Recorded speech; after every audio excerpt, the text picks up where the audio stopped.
sabi mo na, Yung anak ko, siya ang nagsasabi sa akin. Kasi hindi ko sinabi sa kanya na may baby. Sorry anak. I love you anak, pero may baby.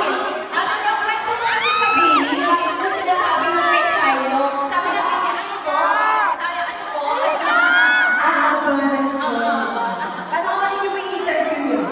Ang sabi ko, make long story short, ang sabi ng anak ko, you will never be Bini.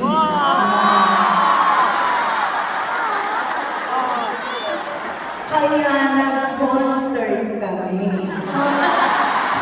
Shiloh, natagastos kami. Hindi, alam mo, dahil sa anak ko, kaya ako nakilala ang Bini. Yeah! At dahil dyan, kinikilig na rin ako. Thank you po.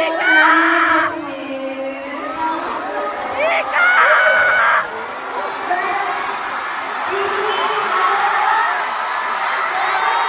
magpasalamat sa inyo kasi nandito kayo sa concert.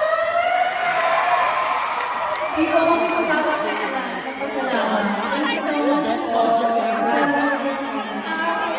Madali lang naman. Pwede huwag masyadong magalang. Wala lang po. Kasi parang, alam mo na, Eh, tinatawag ko, 23 siya eh. Ikaw?